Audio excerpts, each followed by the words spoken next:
vital social issues. Or maybe you wouldn't be surprised. How am I supposed to know? This one's from Camilla, who's in Windsor.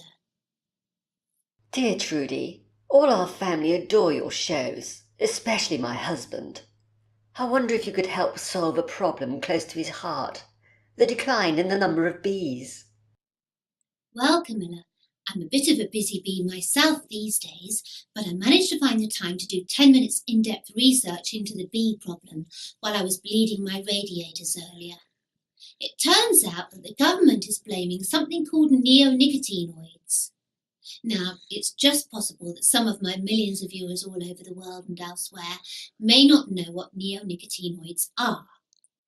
Well, let's not get bogged down in the science, but they're substitutes for proper nicotine-based pesticides, a bit like nicotine patches for bees.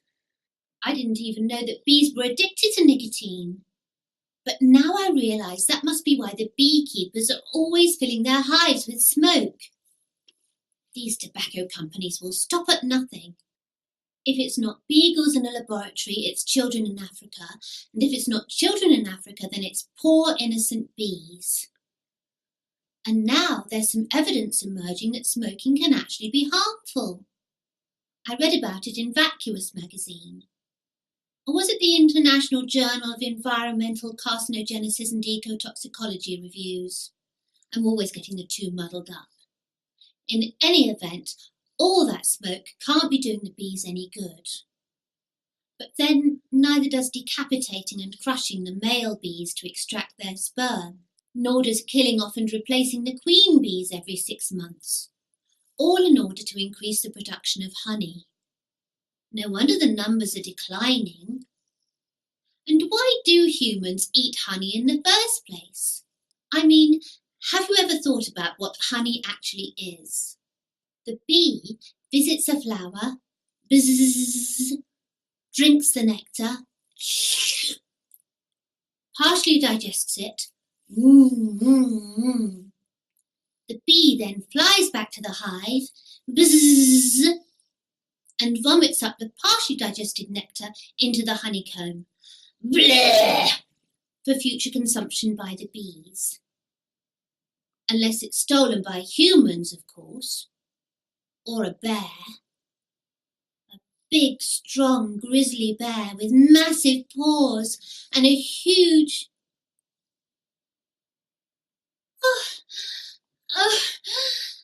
Where was I? Oh, yes. I wonder how many jars of honey would be sold if they were all labelled bee vomit. Fewer, that's how many. So my advice is, stop stealing their honey and leave the bees alone. My best friend Dita was given some royal jelly by an admirer, but she's more of a KY girl, really. Oh, and she's been so waspish with me lately. Not like Cyprian in Bucharest, who's written to me. Dear, beautiful and wise Trudy. Good start, Cyprian. Do you think I should bring my family to the UK? There are 29 of us, not including goats. I've heard we may not be welcome. Don't you even have some political parties dedicated to keeping us out?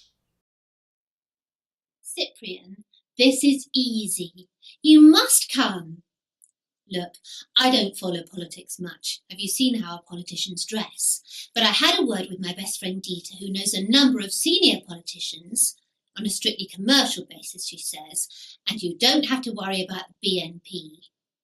I did 10 minutes in-depth research while I was arranging my coffee pods earlier, and it turns out that the BNP is actually the Banque Nationale de Paris.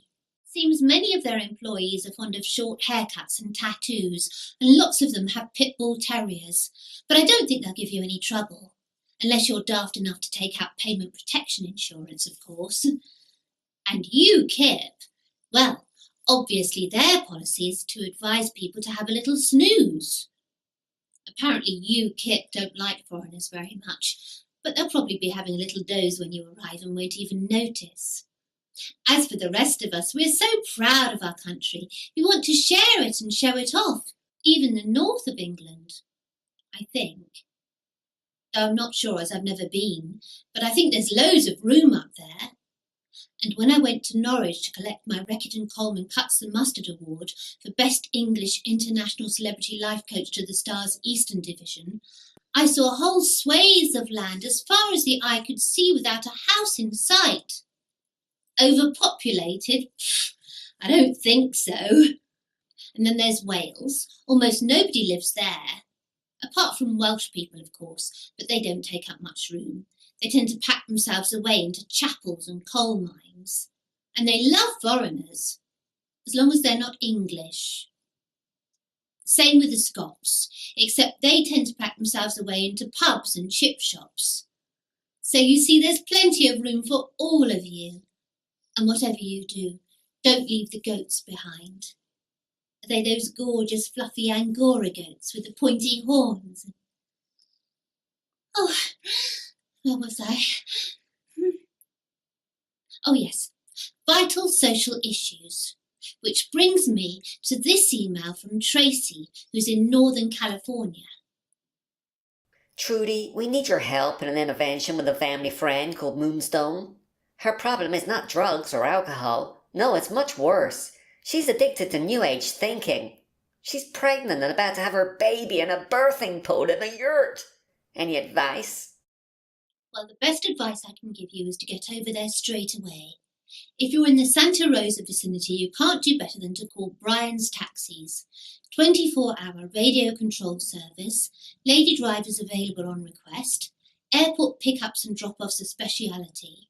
And what's more, if their car arrives more than 5 minutes after the time quoted, they'll give you 50% off your fare.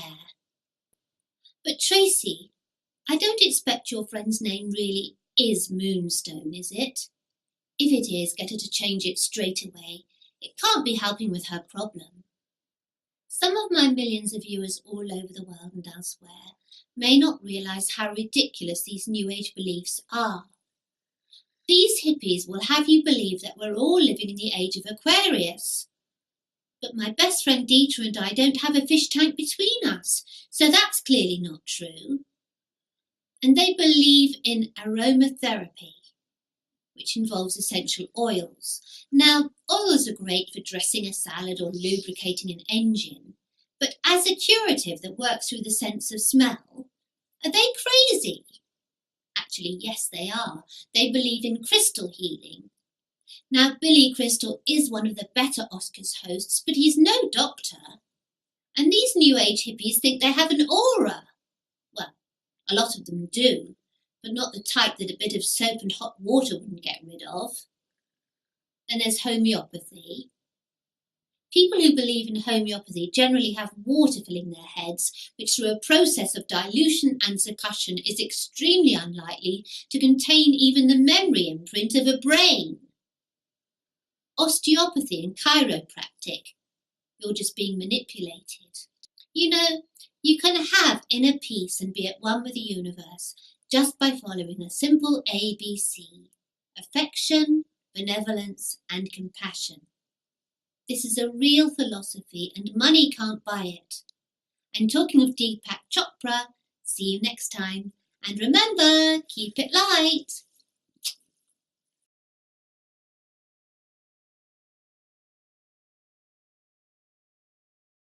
Hi, boys and girls. I've had an email from Mitsuki, who's in Tokyo. Wow, Tokyo. Gung hai fat choi, Mitsuki. Sweet wise Lady Trudy, I like this girl already. I wish to confess my shame. I am Senior Vice President of Chrysanthemum Meat-Free Food Concern. I spend all my free time, 20 minutes on Sunday evenings, riding Tokyo Metro, satisfying craving for Frottage. I can't stop. Help me, most gracious lady. Well, I don't need a dictionary to tell me what frottage means, not when I have a client list that includes newspaper editors, senior politicians and members of the clergy. In case some of my millions of viewers all over the world and elsewhere don't know, it's rubbing yourself up against someone or something for pleasure. Mitsuki, relax. Honour, guilt and shame have their place, but give yourself a break and just enjoy those 20 weekly minutes of you time. The Tokyo Metro is always packed tighter than the hold of a Japanese whaling ship, so you couldn't avoid rubbing yourself up against people even if you wanted to, which you don't. As Shakespeare's cigar-loving hero Hamlet said, "Aye, there's the rub." It's harmless fun. Nobody ever got pregnant or contracted chlamydia through frottage, so it would be really hard for you to rub people up the wrong way. Dita and I are rubbing shoulders again now that she's lifted the injunction. It was all just a misunderstanding. She misunderstood just how keen those newspaper editors are for me to dish the dirt on her. Not that I would, of course. I'm her best friend after all. And the sooner she gets that into her head, the better for both of us. Oh, I just had a message from someone calling themselves Keith. Hello, gorgeous. Keith, you old charmer. I'm writing about the brilliant advice you just gave to Mitsuki about frottage. Frankly, I'm excited. Very excited. Would you just hang on for a tick? No problem, Keith. Take your time.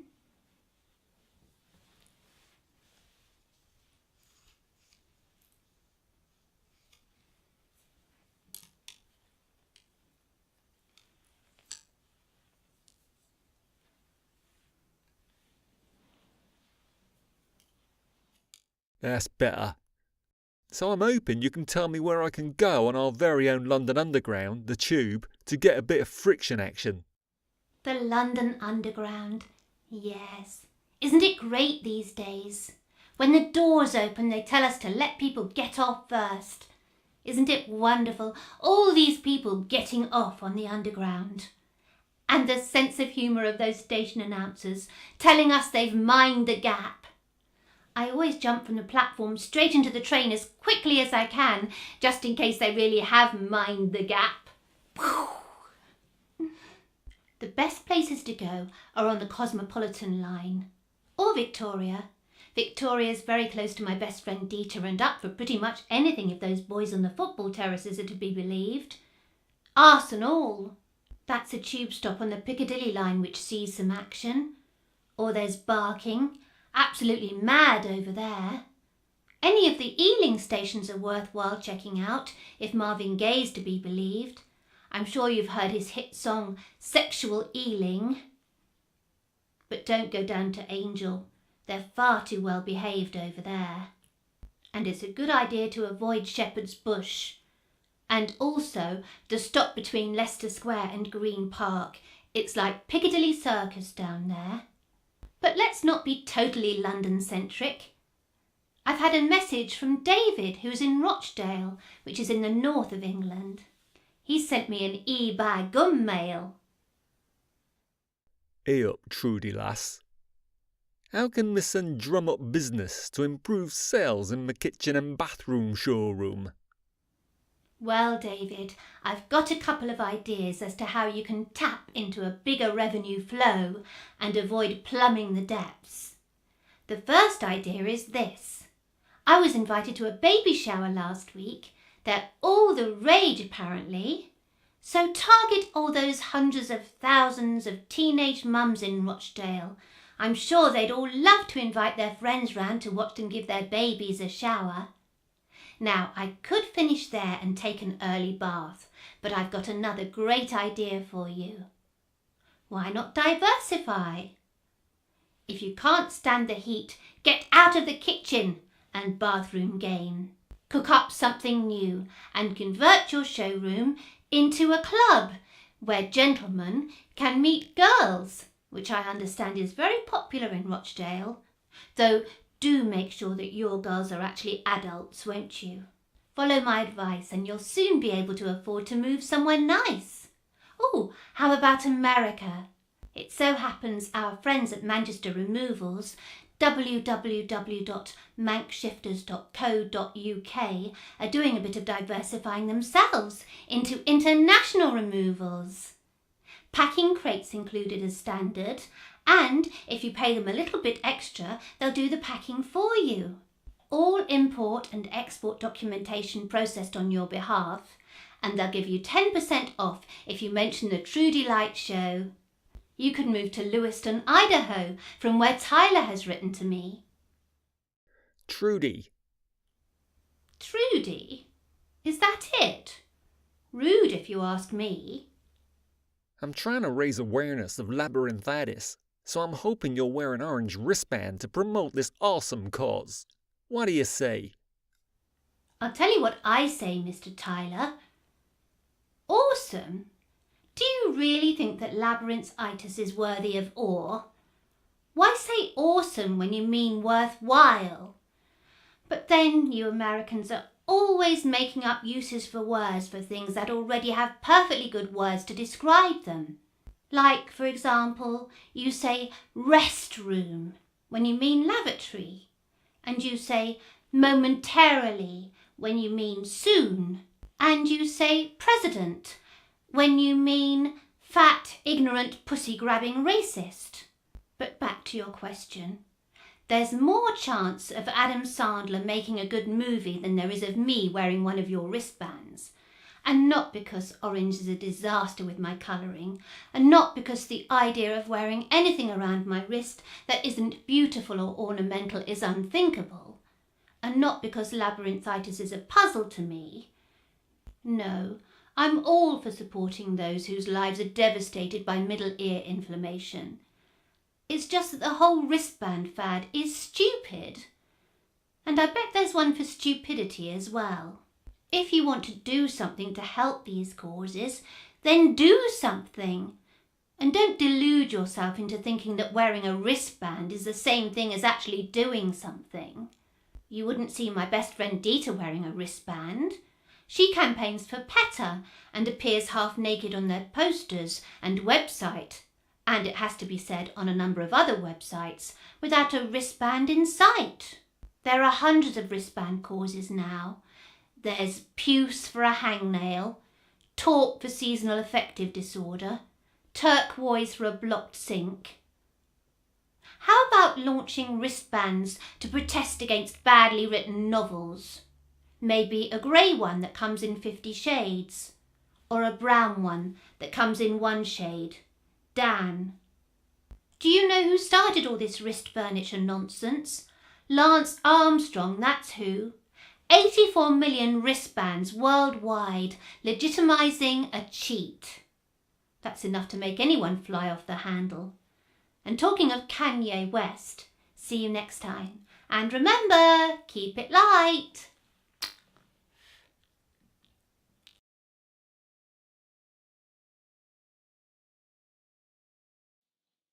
Hi, boys and girls.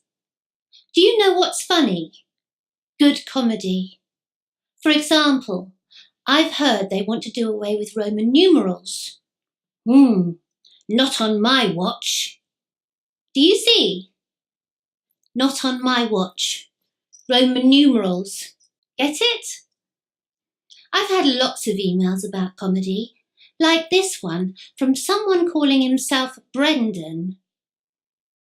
Trudy, will you join me in telling the haters that Mrs. Brown's Boys did not have canned laughter?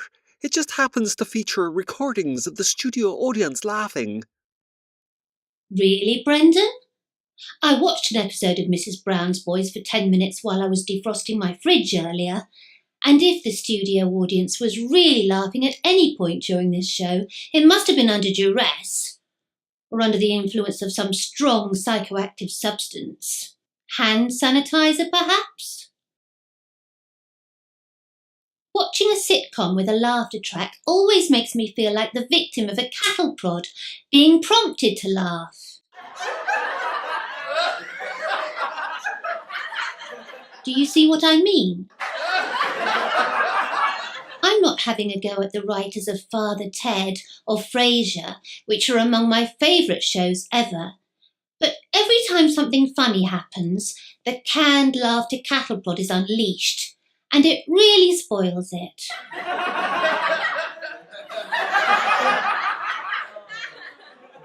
Pavlov and his dogs, that's a good comparison.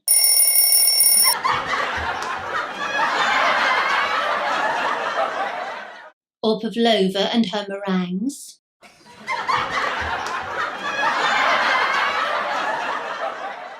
Genuine laughter can be enjoyably infectious, like chlamydia. But fake laughter is really annoying, as it subliminally attempts to get laughs for lines that aren't funny. Do you see what I mean? Classic television comedy shows spurn canned laughter.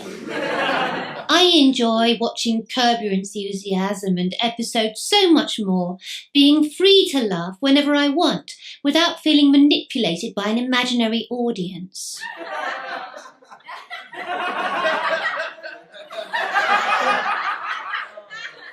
Though there is one benefit to canned laughter, I suppose. People who watch programmes like The Big Bang Theory, 2.5 Men and Blue Planet need guidance as to when they're expected to laugh. But my millions of viewers all over the world and elsewhere know exactly when to laugh. It's while they're watching the Trudy Lite show, of course. This next email is from Stuart, who's in Hackney, here in London. Hello, gorgeous. I'm just a simple soul and I'll laugh at pretty much anything. But what makes you laugh, Trudy? It's a funny thing, comedy, isn't it? Well, unless we're talking about Adam Sandler or Roy Chubby Brown, that is. But there are so many different types of humour. There's observation, satire, slapstick, Sarah Huckabee Sanders.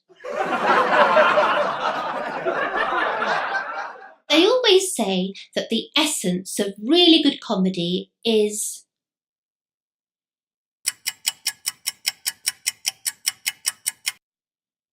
timing. I timed that last sentence at 7 seconds, which of course means that I'm a comedy genius. But for me, humour should detail the thwarting of human ambition, while simultaneously highlighting the inevitability of disappointment. And if that isn't funny, I don't know what is.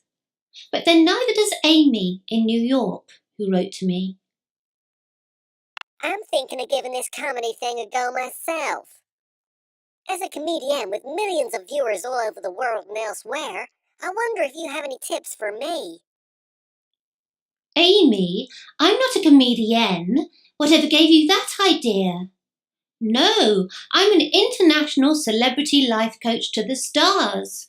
I haven't worked as a comedian since Adam Sandler fired me as his warm-up act for being funnier than him. Although he did fire his accountant for the same reason. So, now that we've got that straight, you need to decide what type of comedy you'll employ. There are so many different types to choose from. There's bathos, pathos, and the other musketeers, and sarcasm, which some incredibly insightful and original people say is the lowest form of wit. Then there's talking about inconsequential things and the audience inexplicably laughing.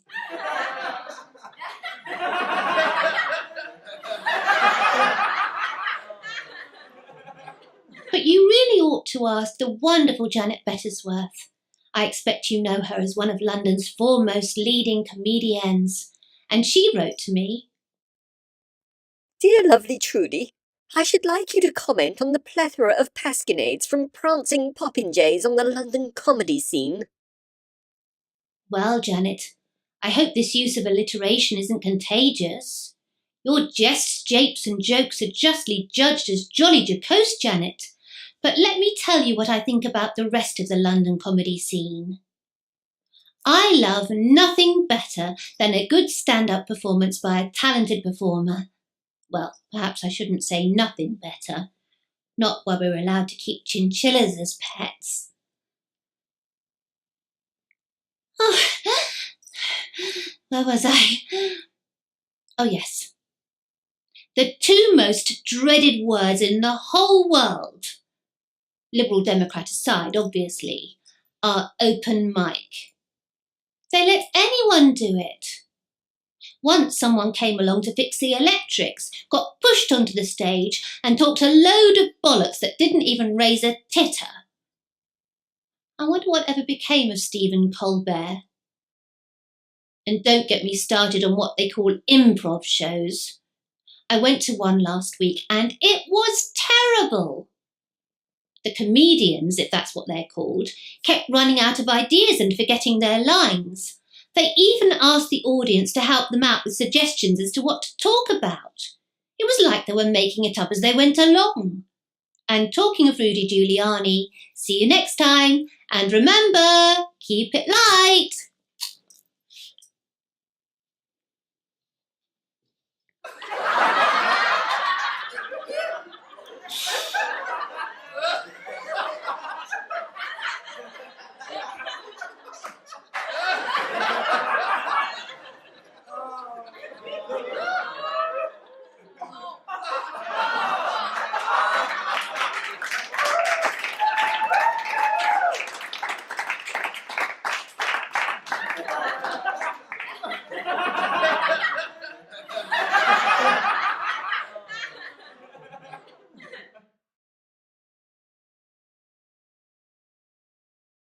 Hi, boys and girls. How time flies. Here we are again, celebrating one of the silliest of all the annual festivals, Halloween. It used to be, don't accept candy from strangers. Now it's knock on strangers' doors and ask for candy. No wonder our youngsters are confused. And the way these kids behave at Halloween makes the mob's protection racket seem like the Boy Scouts. And please, it's All Souls' Eve, otherwise known as Witches' Night. So why are these kids dressing up like zombies, vampires, pirates, ghouls, and other creatures with no connection to Halloween whatsoever? I'll tell you why. Because no one was making any money out of Halloween until America introduced the trick-or-treat concept. And of course, like most things American, we Brits imported it over here. If you asked me, the last good thing we imported from America was maple syrup. And I'm not totally sure that is even from the States. Halloween has a fine pagan tradition that goes back millions of years, before the United States of America was even invented. But now we Brits have adopted this trick-or-treat idea that's just one among so many bad American ideas, like having no public health service, insisting that everyone carry a gun, and giving work to Piers Morgan. The day after Halloween is called All Saints' Day. Fancy a 90s girl band being given their own day. Mind you, the Saturdays have too. And then, after All Saints' Day is over with for another year or two, hot on its heels along comes Bonfire Night.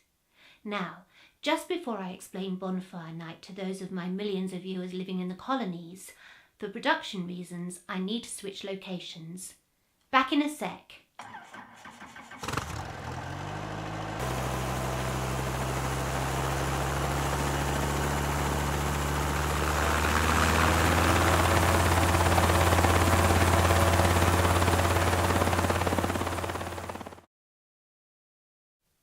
I'd like to tell you that this next section contains scenes of a sexual nature.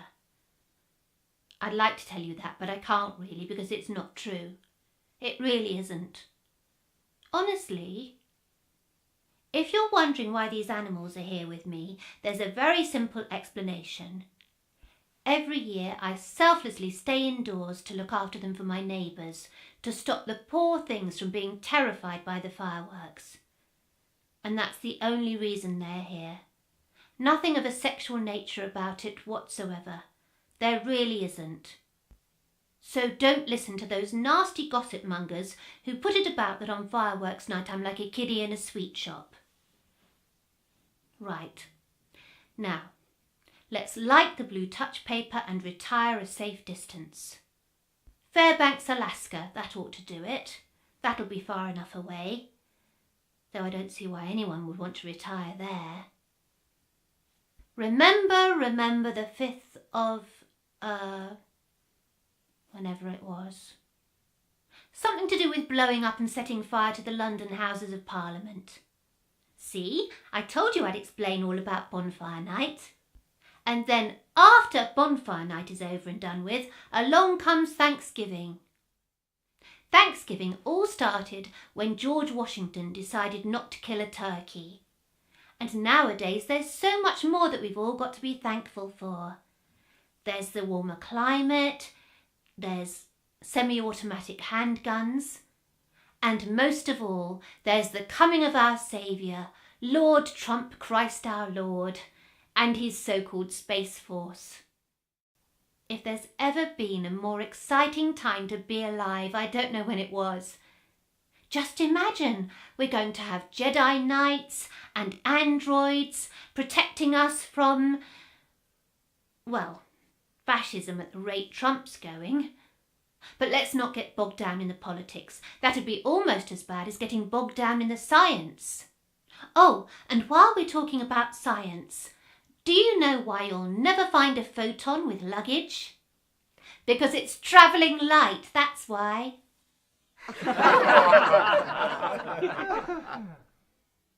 Now, all those fireworks and bonfires we were talking about before you distracted me with talking about Thanksgiving, they can be very dangerous when they're not properly supervised. And they can put the lives of our brave firefighters in jeopardy. They often get injured through no fault of their own. Like Nicholas, a firefighter who wrote to me from South Thanet here in England. Dear Trudy, I'm really worried. Some years ago, I had an accident at work that wasn't my fault, and now I can't stop writing to dangerously underqualified, self-proclaimed gurus, agony aunts and counsellors, and following their ridiculous advice. So what do you suggest I do, Trudy? Well, Nicholas, you came to the right place. So let's think about your problem. Well, first of all, you say you're from South Thanet, so my first suggestion is move. Get as far away as you possibly can. Maybe North Thanet, for example. Now, if your accident at work really wasn't your fault, I'm sure you were straight on the phone to Ka-Ching and Co., or some other nasty ambulance-chasing outfit looking for compensation. The most cynical 3 syllables in the English language. But who are all these people who claim to have had accidents at work that aren't their fault? Most people used to get through a working life entirely free of them, didn't they? Before compensation, that is. Now, of course, I would never ever suggest that these people are trying it on, but clearly, these people are trying it on. I've been an international celebrity life coach to the stars for as long as I can remember, though, as you know, I've got a terrible memory, so it may have been only a couple of weeks. But I've never had an accident at work that wasn't my fault. I take full responsibility for all of them, especially the one involving the guinea pig and the hair gel.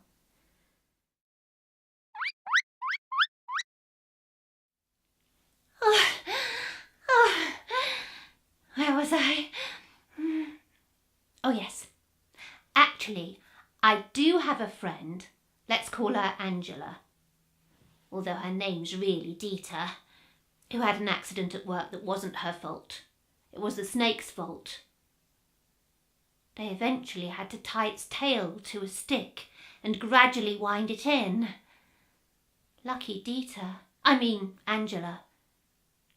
It's a wonder the snake didn't ask for compensation. And talking of Michael Cohen, see you next time, and remember, keep it light!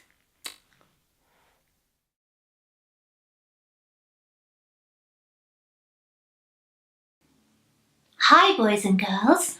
I received an email from the gorgeous and fabulously talented burlesque performer Marlene von Steenfag. Liebling Trudy, as a fellow icon of sophistication, I know you are the correct person to whom to turn. Marlene, darling, merci beaucoup. But really, while we all know that German is the sexiest accent in the world, yours is so strong, it's masking the sense of your request. So maybe tone it down a bit? Trago? I would like your advice. Oh, that's much better. On cocktails, which are the best ones and how do I mix them? Well, I'd love to talk about sex on the beach, but as Marlena has written to me about cocktails, I suppose I'm going to have to talk about those instead. I thought I'd ask my best friend Dita about this. All she said was that she's very fond of a slow, comfortable screw up against the wall. But of course we all knew that already, and I couldn't get her to talk about cocktails at all. So then I thought I'd ask my second best friend Victoria, but she's not the same nowadays. She used to be all about breast pumps and nappies. Then she started a family and all the fun stopped. But another in our circle, Jerry Hall, tells me she's very keen on highballs. Mind you, she is over 6 foot tall. Now, Marlena is Germany's most glamorous burlesque artiste, so I'm going to recommend some cocktails to go with her glamorous image. How about a margarita? Oh, hold on. That's a pizza, isn't it? What about a martini? You'll need 1 part dry vermouth, Cinzano will do, and that's it. But we can do something more complicated if you like. How about an old-fashioned? You'll need rum, sherry, and a bottle of claret. They'll keep you going while you make the old-fashioned. Start by dissolving a sugar cube in whiskey in a water tumbler and then add bitters. If you haven't got any bitters, just play some Alanis Morissette in the background while you add lemon peel and give it a stir. And then voila! As you say in Germany. You know, I enjoyed some cocktails recently with some friends of mine, Neil and his wife Christine. You may remember them from the classic Louis Theroux show, in which my good friend Louis spent the weekend with them. Neil had just lost his seat in Parliament after it was alleged that he'd taken cash to ask a question in Parliament on behalf of Mohammed Fayed. He later joined the UK Independence Party, UKIP, whose main policy was telling immigrants to have a little doze. Here's a picture of us enjoying a night out at Angel's nightclub in London. A couple of days ago, Neil wrote to me, Darling, sweet, gorgeous Trudy. Steady on, Neil. We don't want to make Christine jealous. You know what she can be like. How do you suggest I get Christine to stop hitting me? I constantly ask her, but she won't leave off. In fact, she's getting worse. She even brags about it to random strangers we meet in nightclubs. Oh, Neil, I'm not a random stranger. I thought we were all good friends, the three of us. Although it is wonderful that I didn't have to pay you to ask me this question.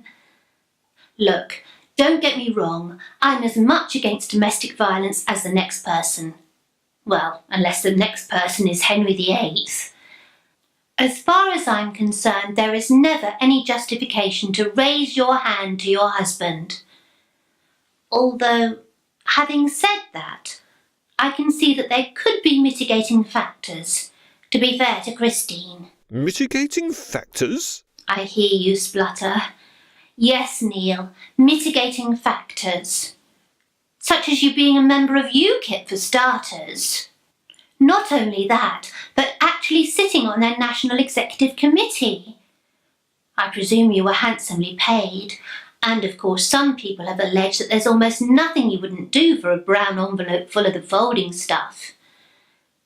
But speaking on behalf of UKIP makes even appearing on the weakest link seem loaded with gravitas. You're fired! Have I got the right programme? Oh well, it doesn't much matter. If representing UKIP doesn't deserve a smack in the mouth, then I don't know what does. Oh, apart from your unceasing championing of the privatisation of the National Health Service when you were an MP. Of course, it goes without saying that people allege that you were on a chunky earner from some private medical companies. But even so, that definitely justifies a whack on the bonce with a heavy frying pan in my book. And what about those bow ties of yours? Doesn't it ever occur to you that Christine has to be seen with you wearing such monstrosities? Slap, slap, slap. It's no wonder that Christine has developed her own career as a media tart. Now, the complete opposite of a media tart is a hard-working, dedicated actress who earns a living through her dedication and talent, such as my very good friend CJ, who lives near London. Darling Trudy, can I ask you a question? Well, CJ, strictly speaking, that's a question in itself. So really you ought to say, can I ask you 2 questions? Oh, but that would mean asking a 3rd question. So we'll let it pass, seeing it's you. How can I stop my husband complaining that I have too many shoes? Well, CJ, the obvious solution is to kill him. But I can see that it's just possible that that might be a little more drastic than what you had in mind. So here's an idea. How about getting rid of some of your shoes? No, of course I'm not serious. That would be even more drastic.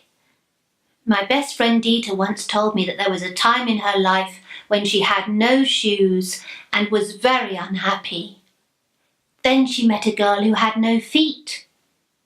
Dita was much happier after that, because the girl had a whole load of shoes she wasn't wearing and gave them to Dita. Do you see the moral of this story? Women empathise, but men don't understand a woman's need to have a variety of footwear choices available to them for any occasion. If your husband could just walk a mile in your shoes, he'd understand. But if he had to walk a mile in all of your shoes, he'd be on the other side of the world, with all your shoes. Without empathy, you can't possibly expect him to understand that we girls need flats for shopping, court shoes for buying shoes in for one, and mules. Oh, mules. Where was I? Oh, yes. But how many shoes is too many in the first place? You may have heard of Imelda Marcus, who was said to have had 3,000 pairs. What a lightweight. Hardly interested in shoes at all. So what you need to do is to ask your husband to negotiate the acceptable size of your shoe collection. If you can't reach an agreement, then divorce him. If you can agree, then celebrate by buying some shoes. It's not worth going to court over. And talking of Bill Cosby, see you next time, and remember, keep it light.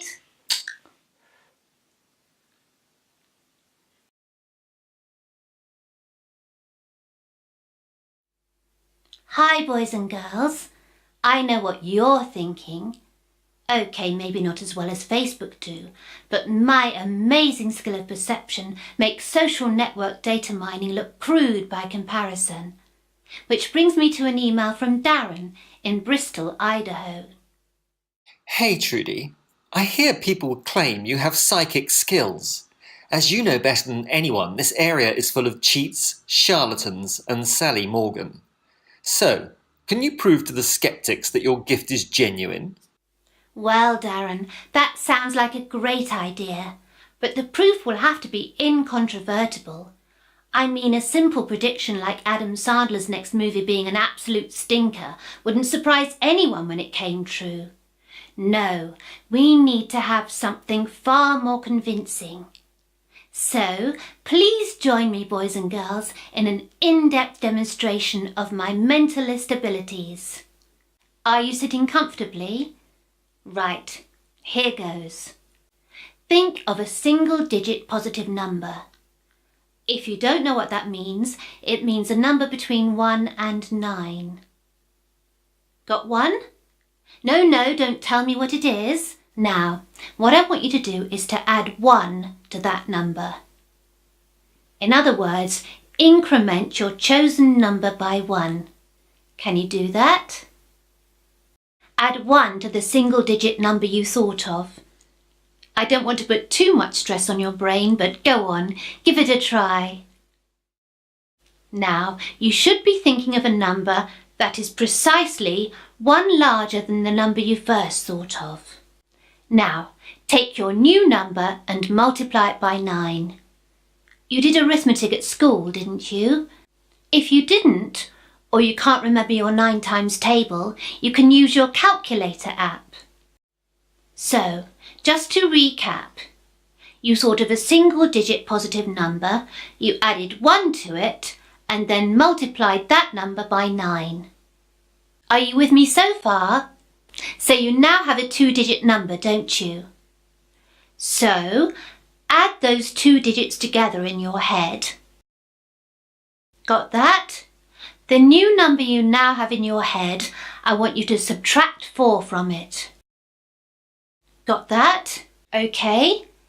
Now, convert that new number into a letter of the alphabet. So, for example, 1 would be A, 2 would be B, and so on. If you need to, hit the pause button, but it's vital that you keep going. Have you worked out your letter? Good.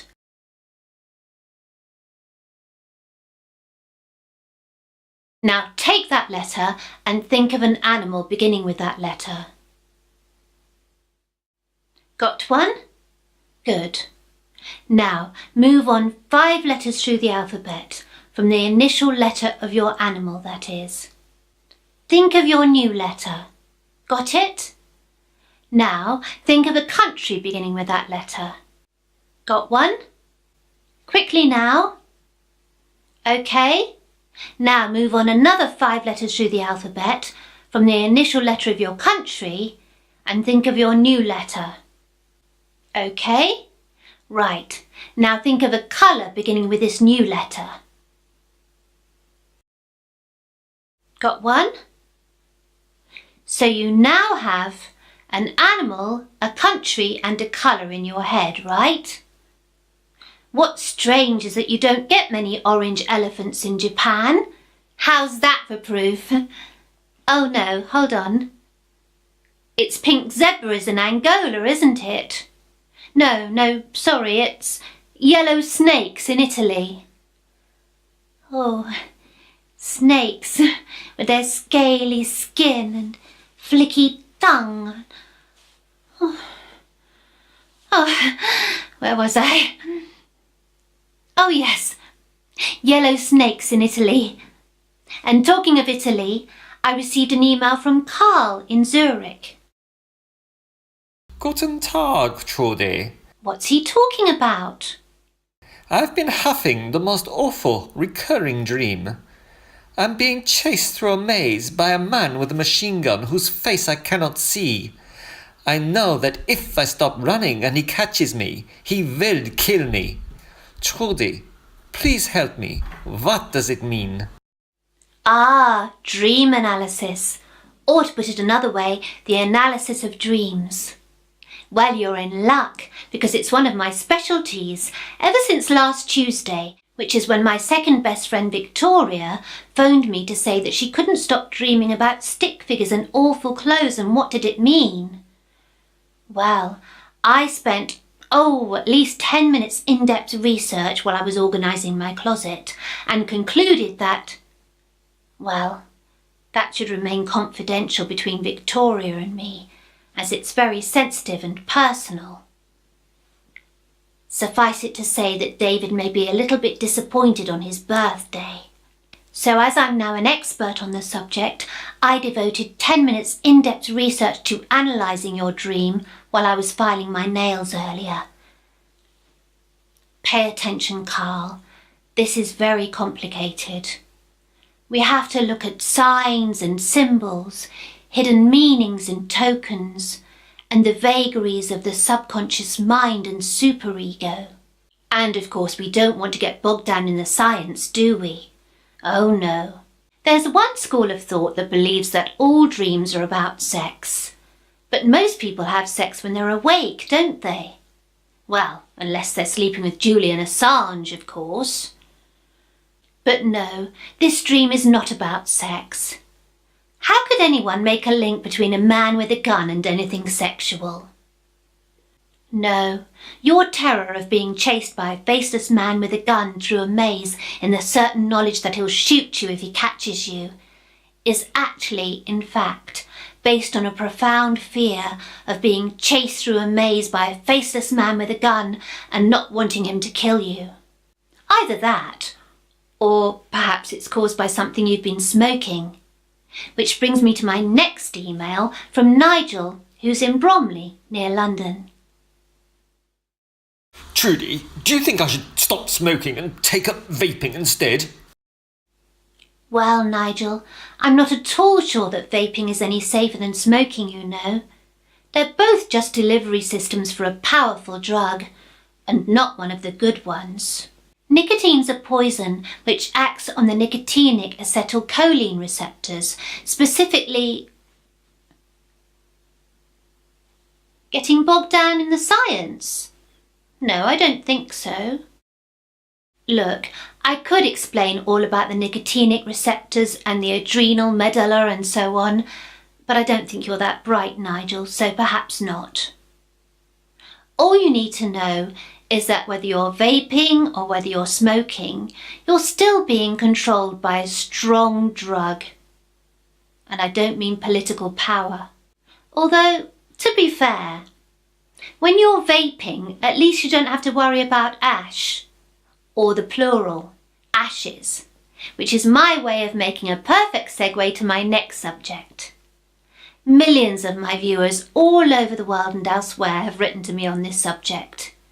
There's Shane from Melbourne, Jeffrey from Wakefield, Ricky from Tasmania, and Ian from the Wirral, among others. Are you looking forward to the Ashes, Trudy? How do you see the series unfolding, and what's your recipe for success? Well, let me just clear up your confusion before I answer your questions. I don't cook and I don't do recipes. Is The Ashes that new cookery show on the telly? My second best friend Victoria loves those shows. Mind you, her idea of a square meal is a stock cube, which is probably why she's so obsessive about all that food on show. Oh no, hold on. The Ashes, that's cricket, isn't it? Not one of those competitive cookery shows which is all the BBC seem to do for sport these days, unless you count athletics, which I don't. Nobody does, surely. It's just a competition between pharmaceutical companies, isn't it? You know, I've been dragged along to all kinds of sport in the past.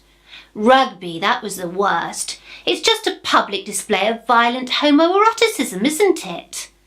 That was all well and good in the old days, but we've got the internet for that now. And then there's football. What a silly game. 20 or so overpaid, undereducated grown men chasing one little ball. It's a game of two halves, I keep hearing. I've no idea how many halves they were expecting. And they call it soccer in the US for some reason. Probably because they're no good at football. But cricket, that's a different matter altogether, isn't it?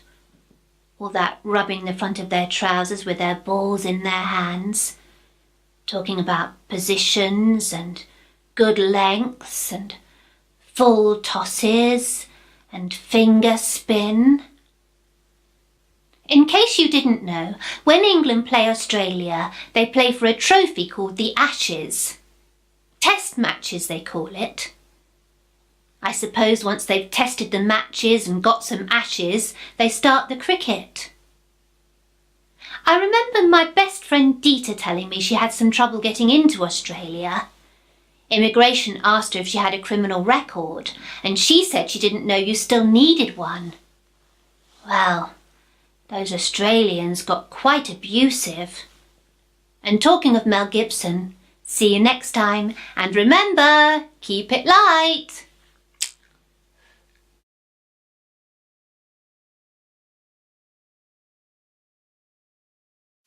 Hi, boys and girls. I received an email from George in Washington. Yo, Light, you got any idea how I can stop making a fool of myself with my words? Oh, George, I know your problem all too well.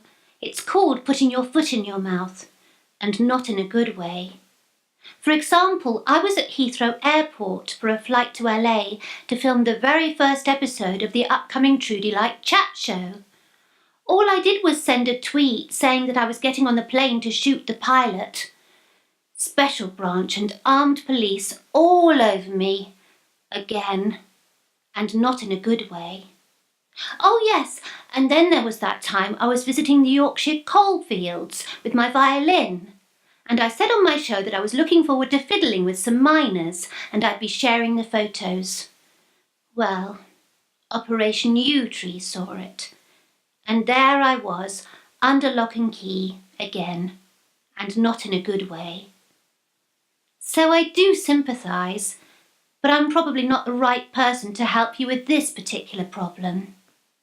Now, I've also received an email from Michelle asking for my views on internet dating. Well, I didn't know much about it, so I asked my best friend Dita for her experiences. But she told me that she uses the internet for entirely different purposes. So, I did 10 minutes in-depth research while I was feeding the gerbils earlier, and then I decided to give internet dating a go myself and be a guinea pig. Oh, there's a thought. I don't suppose they have specialist dating sites that...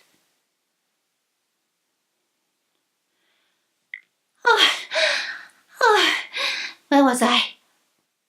Oh yes, so I joined a dating site, but now I'm puzzled. They recommend I review my matches every day.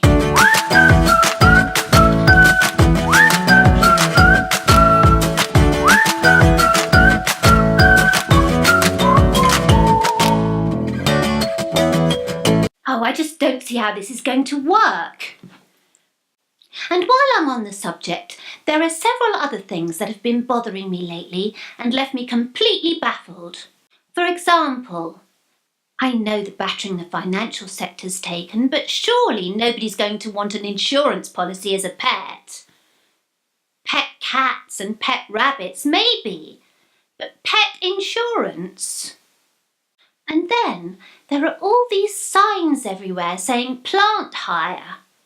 Well, if I want some plants, I'm just going to grow some or buy some, aren't I? And this morning, my best friend Dita rang me and asked me to go with her to something called the Farnborough Air Show. Well, that's just silly, isn't it? Everyone knows air's invisible. And what about car boot sales? My car's already got a boot, thank you very much, and I really don't know what I'd do with another one. Moving on, I received an email from Cheryl from somewhere incomprehensible in the northeast of England. It's YI something. Cheryl writes, Trudy, pet, I have no luck at all with men. I thought it might help if I completely defaced my body with a hideous tattoo, but all that got me was a Frenchman. He don't play football, but nobody expected it to last. So, as I think you are so brilliant, lamb, I wanted to ask you for a few tips. Good thinking, Cheryl, though not necessarily if you think in that accent. As I'm now the leading world expert on internet dating, without actually doing any, I can give you my top 5 tips. Number 1, don't waste time, get straight to the date. Let's face it, you're not in the first flush of youth, so straight to the date it is. No wasting time with emails or talking on the phone. Number 2, don't be too picky. Be prepared to settle. OK, girls, maybe someone with the body of Alec Baldwin, the height of Bernie Ecclestone and the charm of Charles Saatchi may not be your first choice, but if you've got the body of Kirstie Alley, the charm of Roseanne Barr, and the intelligence of Sarah Palin, well, beggars can't be choosers. Number 3, once you've fixed up a date, make sure you arrange to meet somewhere very secluded, isolated even. The middle of a forest would be ideal. Well, you want your date focused on you, don't you? Not on all the good-looking people there may be around if you met in a bar. Number 4, don't, whatever you do, tell anyone where you're going or who you're going with. They might come along to be nosy. And finally, make sure you come up with a good opening line. I can't remember how many chances it is you get to make a good first impression, but I know it isn't many. Your date will like nothing more than hearing all about your ex and why you split up, so launch straight in and be as bitter as you like. My favourite opening gambit is to walk up and say, "Hello, I'm Trudy." That's me. Probably not a good idea to introduce yourself as Trudy if your name isn't Trudy. So say, "Hello, say your name at this point. Have you had any original insights into social laws governed by the nature of mankind lately?" That should get the conversation going.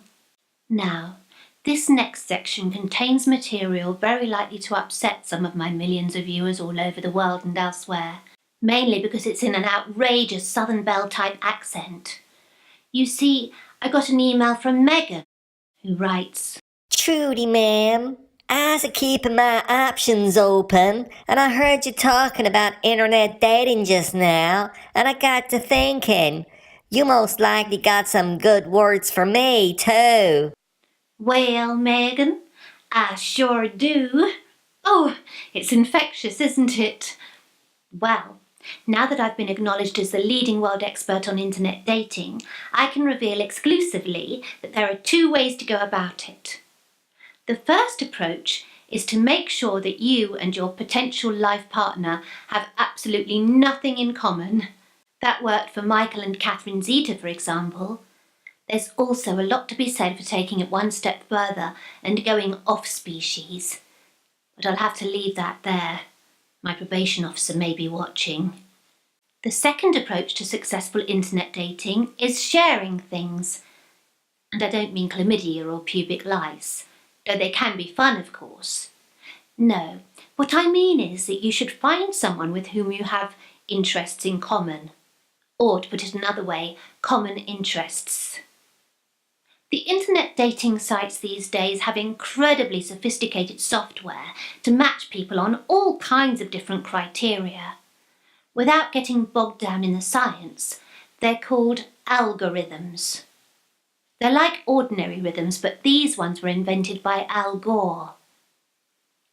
However, the inconvenient truth is that they meet with mixed results.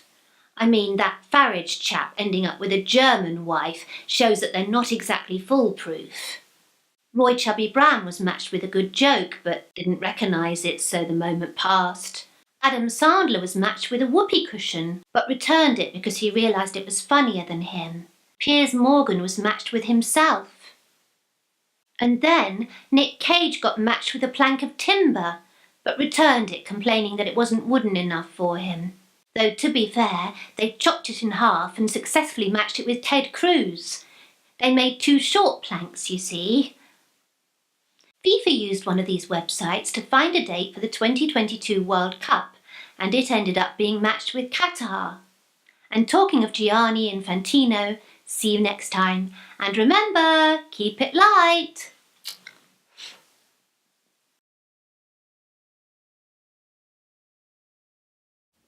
Hi, boys and girls. I received an email from Graham in Portland Place, central London. Hello, Trudy, you gorgeous creature. Oh, how charming. I think I like Graham.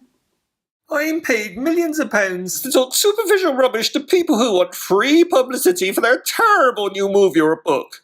But now they're publicising what presenters like me are paid, and well, I've got lots to lose. What do you think, Trudy? I'll tell you what I think, Graham. If you want to have me on your sofa.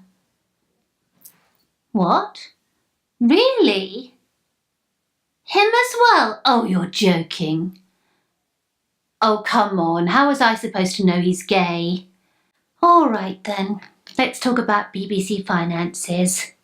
Everyone has their own opinion on what should be cut to save the BBC money.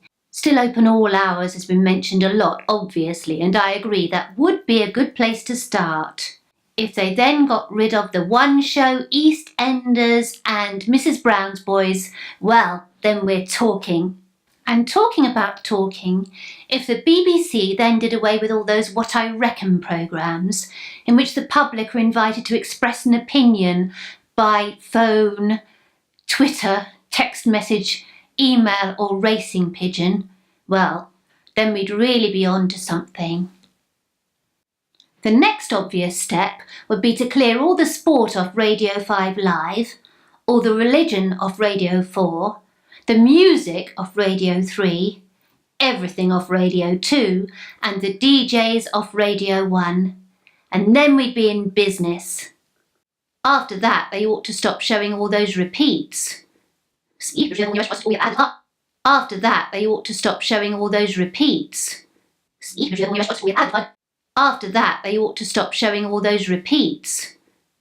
If the BBC then cut all that dreadful BBC breakfast nonsense, well, I'd even support the licence fee. Not to the point of actually paying it, of course. The Conservatives hate the fact that the BBC won't always say what they tell them to say, and what makes it worse for the Conservatives is that their friends don't make any money out of the BBC.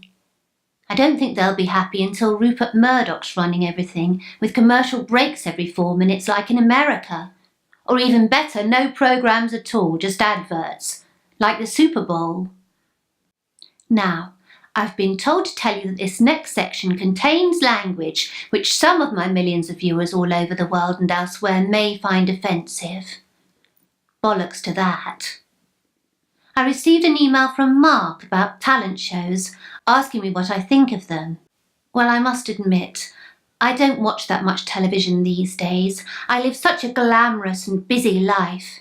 And water for pot noodles doesn't exactly boil itself, you know. On the rare occasions I do, there always seems to be some sort of talent show on. How do I know immediately it's a talent show? Because it's always the same lazy format with a panel of so-called experts and celebrities, or Len Goodman, making hackneyed pronouncements and carefully rehearsed ad-libs, or the presenter trying as hard as they can to manipulate the audience through utterly contrived interviews with contestants who say how they're going to give it not only at least 110%, but also everything they've got.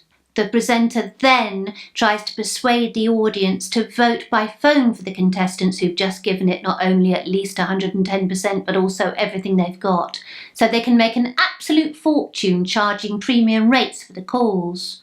And all the contestants sound like such great singers because they've got some digital doodah that makes them sound like Pavarotti when their real voices are like Bob Dylan on speed. But I don't know why I'm being so grumpy. I ought to be happy. I'm finally rid of that beastly electronic tag and all threats of restraining orders have been lifted. It's amazing what a few photos can do.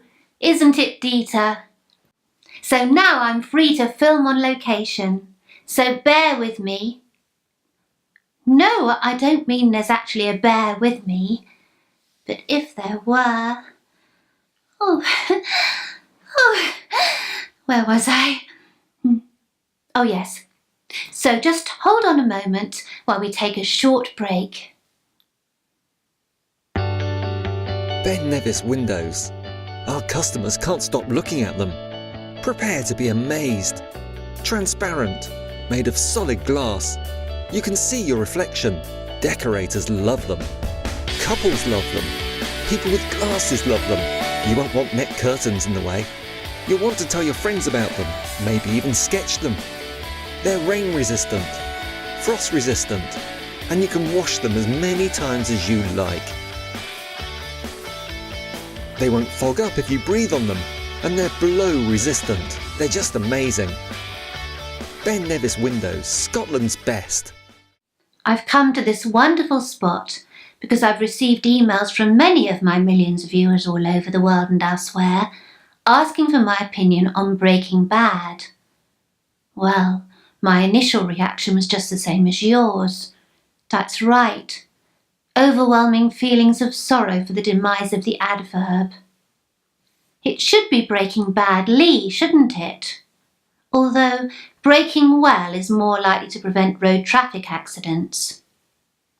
Coincidentally, my second best friend Victoria rang me the other day to tell me she'd been rear-ended, which I was quite ready to believe until I realised that she meant she'd had a car crash.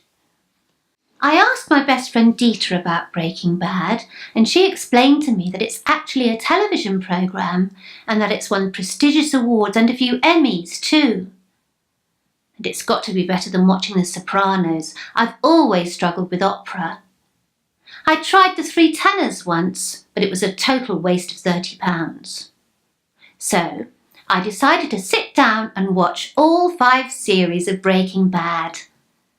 But after watching 15 minutes of it while my nails were drying earlier, I decided I'd rather not spend hundreds of hours of my life watching someone who ought to know better demeaning themselves for money. I mean, isn't that what we've got Celebrity Big Brother for?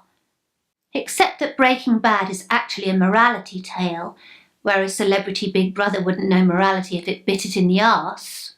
So, after all this careful consideration and reflection, my verdict on Breaking Bad? Yeah, it's actually rather good. If only they'd make a spin-off series based on one of the characters. Oh, hold on. There weren't any psychiatrists in it, were there? Let alone one with an annoying younger brother and a cantankerous old father with a limp. And talking of incredibly pompous people, I received an email from Noan. Trudy, I'm hearing people talking about something called Game of Thrones and how it's an allegory for the rise of the far right in modern-day Europe. Because you're probably the world's foremost cultural analyst right now, please give us your take. You're right there, Noam. I'm sure I am. Except I'd never heard of this Game of Thrones, but after doing 10 minutes in-depth research while I was cleaning my potato ricer earlier, I discovered that it's actually another TV programme. The game itself involves various tribes fighting to win as many ceremonial chairs as they can, which they store in their primitive tribal dwellings. There's a lot of death and misery, because as we all know, people in grass houses shouldn't stow thrones. You don't get this kind of cutting-edge cultural analysis anywhere else, do you? I watched an episode.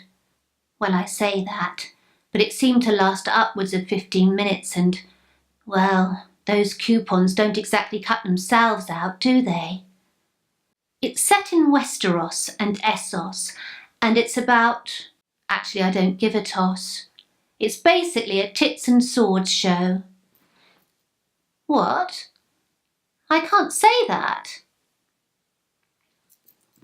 It's basically a tits and dragons show. Great. And of course it's an allegory. All these populist politicians are represented by various Game of Thrones characters. I can't tell you which is which. You don't think I'm going to watch any more of that rubbish, do you? But if you like The Hobbit, folk music and masturbation, then you'll probably like Game of Thrones. And it's also an allegory for how to make truly excruciating television for people who think that Tolkien wrote literature and who don't realise he was actually a crypto-fascist. And talking of Steve Bannon, see you next time, and remember, keep it light! Hi boys and girls, I received an email from Lee in Reno. I've long been relying on your advice for all kinds of things, so I thought I'd ask you this.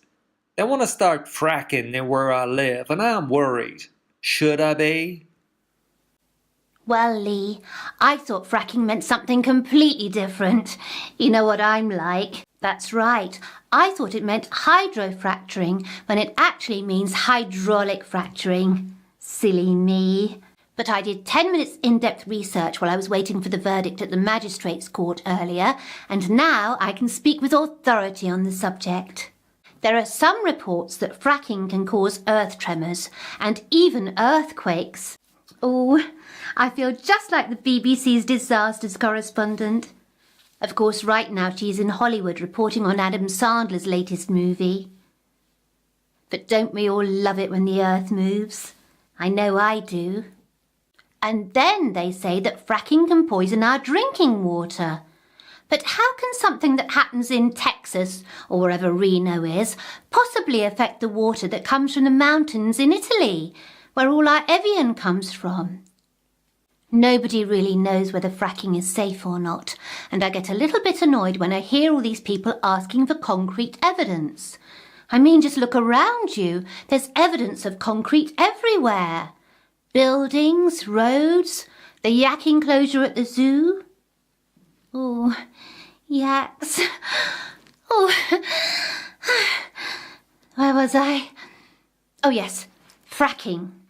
Look, the oil's going to run out next year or thereabouts, and the wind farms won't be ready in time. It takes much longer than that for wind seeds to grow. So unless someone can come up with an alternative renewable energy source by then, we'll have no choice. We'll have to start fracking in the hope that all the dangers we hear about are just lies, falsehoods and propaganda spread by the media. And talking of lies, falsehoods and propaganda spread by the media, you may have heard by now that I've resigned as president of the Lifecoaching International Feminist Association, LIFA. My resignation follows 7 of my senior people being arrested in Zurich on trumped-up charges of corruption, money laundering, and in one case an unnatural act involving an umbrella stand with a filigree inlay. But I deny all the unfounded allegations that backhanders were paid to secure Norwich as the location for this year's Reckitt and Coleman Cuts and Mustard Award for Best International Celebrity Life Coach Eastern Division. Norwich was, on the contrary, selected as a result of a rigorous and fully transparent process with the full support of the regional president, my third best friend, Delia. It was the purest coincidence that the jury members had all enjoyed the hospitality of the Trudy Lite VIP suite at last year's International Celebrity Life Coaching Championships in Sun City, South Africa.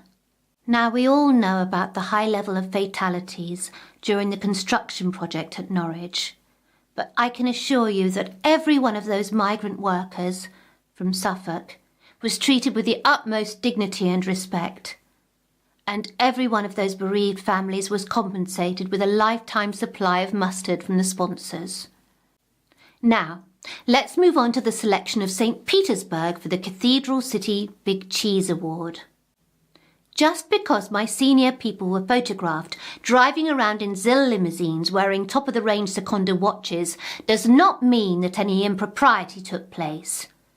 It's not as if those Seconda watches were studded with diamonds. Well, not many of them anyway. Plus, and this is the point that everyone seems to be missing, St. Petersburg is, after all, a city with a cathedral. The reason I resigned is so that I can concentrate all my efforts on keeping my name off the charge sheet. Now comes the democratic selection of my successor, whom I advise not to say anything about any political subjects, as it always seems to end in ructions. One person who doesn't seem to be worried about ructions is Bill from Gloucestershire, who's written to me on a very political subject. Dear Trudy, I'm writing to you as a fellow animal lover. I hope you're not implying anything, Bill. I'm terribly distressed about the badger cull in the west of England and wonder if you have any ideas how to end the suffering inflicted on them by the government. Well, Bill, I do share your concern, I really do. And don't get me wrong, I loathe the government just as much as anyone. But I don't think the government are entirely to blame for the TB threatening these cute, stripy-faced lovelies. I mean, surely it's obvious it's the cattle that spread the disease. All these dairy farmers continually impregnating the cows so that they keep producing more and more milk. Not with their own semen, obviously. But the poor cows get worn out. Their resistance to disease is diminished, they keep catching TB, and then it's transmitted to the badgers. Now, I'm not suggesting we should start shooting dairy cows, but I do think we should allow them to live out a natural life on a grassy island. The Isle of Wight would be the obvious choice. Well, it's already got a place called Cows for them to move to. That way they can keep their calves. How they've ever managed to stand up without them, I've never understood. Now, I realise this plan won't be very popular with the dairy farmers, but why can't they go to work on the wind farms instead? Problem solved. The way they're always complaining there must be more money in wind than in milk. And they won't have to shove their arm right up a cow's arse. So, to recap, no more TB, the badgers get better, the cows are at a resort, the dairy farmers are richer, and we've solved the energy crisis. So that's win, win, win, win, win. Oh, and an additional win. No more dairy products furring up people's arteries. Even though you don't often see a brie with an AK-47, only a moron would ever say, cheese doesn't kill people, people kill people. And one person who some people would want to kill is Edward the whistleblower, who says he's hiding somewhere in Russia. Aren't you just sick of the government spying on us the whole time, Trudy?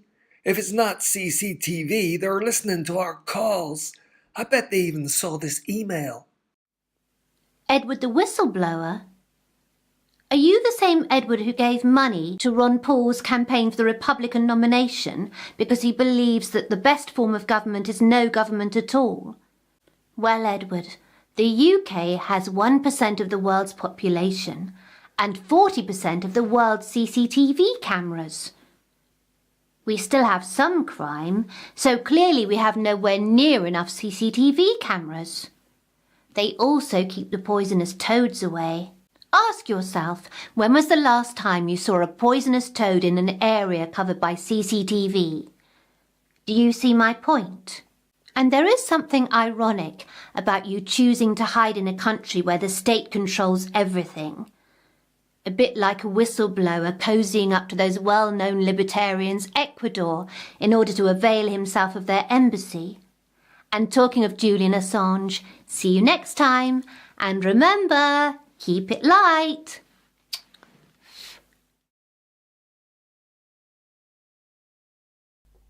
Hi, boys and girls. Now, apparently I have to tell you that this next segment contains flash photography. But that's not much of an inducement, so we may have to throw in some nudity and strong language as well. It's nearly Christmas, and I'm struggling to contain my disinterest. When you live a life as exciting as I do, every day is Christmas Day. Especially if you can't be bothered to change your calendar. I received an email from Nigella of London. My darling cupcake Trudy, Christmas is looming and I'm stuck. What do you give the man who has everything? Well, Nigella, I recommend a course of broad-spectrum antibiotics. But Nigella's email got me thinking about presents, and perhaps some of my millions of viewers all over the world and elsewhere are in need of gift ideas. So let me help. How about going a little bit retro and giving a DVD? Maybe that one by the creator of Scientology. What was his name? L. Ron Howard. Don't fancy that? Then how about that Colin Firth movie, the one that won all those awards? What was it called? The Queen's Plum. No, not that. The King's Peach. Strange subject for a movie, but there you are. Or how about that Richard Curtis effort, About Time? About time he stopped writing movie scripts, really. Do you think that in the age of Amazon Prime, a DVD is a little bit old hat? Well, whatever you do, don't be lured into thinking that song, The 12 Days of Christmas, is a reliable guide to Christmas gifts. OK, it starts off all right, with a partridge and a few other feathered friends, and 5 gold rings would have me cock-a-hoop. So far, so good. But by day 10, the whole thing's gone horribly wrong, hasn't it? I mean, 10 lords a-leaping. They haven't thought it through, have they? What use could anyone have for even 1 lord who spends all his time leaping, let alone 10? And don't get me started on day 12. I've completely gone off drumming ever since that unfortunate incident with Victoria, the dustbin lid and the drumstick when we went to see Stomp. Poor Victoria. This song is not exactly the Argos catalogue when it comes to Christmas gift suggestions, is it? But I do have one last idea for you. Head, the company that make those tennis rackets, has just launched an aftershave. So, girls, why don't you give your man Head this Christmas? Oh, moving quickly on, I received an email from Yitzhak Steinberg of Golders Green. Dear Trudy, I wonder if you'll share my disappointment that the schools aren't doing nativity plays anymore. Well, Yitzhak, I've got the fondest memories of my performance as the front end of the donkey. And I agree, people should be reminded of the nativity story. But perhaps everyone's forgotten it, and that's why they're not performing it anymore. If so, I can help. It was all about Joseph, who was a carpenter, but not one of those ones who sang close to you, and Mary, who had such a distinctive singing voice everyone called her Madonna. They had to go from Jerusalem to Nazareth, or was it Cumbernauld? Somewhere like that, to pay their taxes. Couldn't fiddle it online in those days. Mary was pregnant, and when they got there, all the hotels were full. Honestly, you'd think Joe would have booked in advance, wouldn't you? I mean, it was bound to be busy around Christmas time. Why didn't he try using TripAdvisor? When they got to the very last inn and were turned away, Joseph asked to see the manager. But they thought he said manger, and so Jesus ended up being born in a cowshed. Or was it a delicatessen? I'm sure I've heard something about cheeses of Nazareth. Oh yes, and then there was something about shepherds following a star. They were the forerunners of groupies. And 3 wise men, Ernie Wise, Dennis Wise, and anti-clockwise. But they couldn't have been that wise, or they'd have turned up with something decent from Halfords at the very least. You know, Christ on a bike and all that. Okay, so it's all a load of hooey. But what the heck? It's Christmas! And Christmas wouldn't be complete without a James Bond movie on the telly. I've received an email from the fabulously talented filmmaker Waleed, who's asked for my opinion on the James Bond movies, so this is the perfect time for another Trudy Top 5. There are so many fabulous Bond movies I've had to leave out of my top 5, like You Only Live and Never Let Tomorrow Die Twice, or some combination of those words, probably any combination. It's the one without George Lazenby, who by common consent is the very best Bond, just ahead of Piers Dalton and Patrick Moore. A common theme in the Bond movies is pussies. If it's not Octopussy, it's Pussy Galore, and if it's not Pussy Galore, it's that pussy that's always being stroked by Bond. No, not Bond. Blofeld, I meant. Right then, at number 5, it's You Only Live Twice. Well, I'm always happy to endorse anything that punctures the notion of a never-ending cycle of reincarnation. Even if twice is once too often, at least it's a step in the right direction. Next, it has to be Never Say Never Again, which is the sequel to Never Say Never. And look, there's me. I've just gone and said it twice. Again. At number 3, From Russia with Love, which is all about bots interfering with American presidential elections. At number 2, the one that had me tied up in knots, Quantum of Shoelace. And at number 1, well, it has to be the one whose title encapsulates everything we need to know about the whole Bond franchise and epitomises the attitudes of everyone involved. That's right, it's licensed to print. That's my satirical strike at the commercialisation going on throughout society. I'm getting rather tired of it.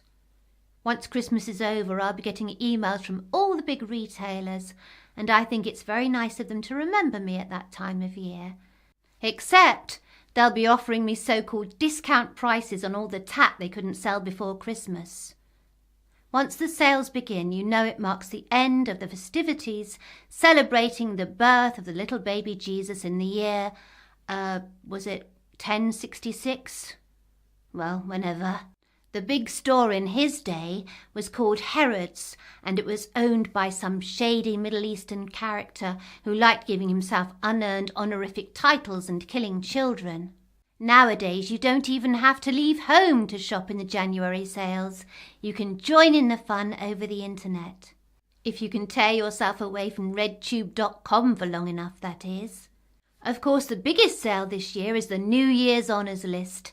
OBEs 10 a penny, a third off CBEs, and a knighthood free with every successful Conservative election campaign. In the future, those honoured may have to kneel down in front of Prince Charles. Bet they won't show that on RedTube. Online shopping will be a godsend for me personally this year, because I'll be under curfew again, all through the holidays, once I receive my Christmas present from the UK government, another electronic tag. It's all due to that unfortunate misunderstanding at the local Pets at Home store. It's ridiculous. How was I supposed to know which part of a Madagascan ground gecko it's inappropriate to stroke in public? I have absolutely no interest in a sexually aroused slimy reptile. And talking of Boris Johnson, see you next time, which will be the beginning of part 3 of the Trudy Lite show, which is my subtle way of telling you that this is the end of part 2. So until then, remember, keep it light. If you've been affected by any of the issues in this program, just remember that you can please some of the people some of the time. No, sorry, you can please none of the people all of the time. Hold on, you can please all of the people so long as they remember to keep it light.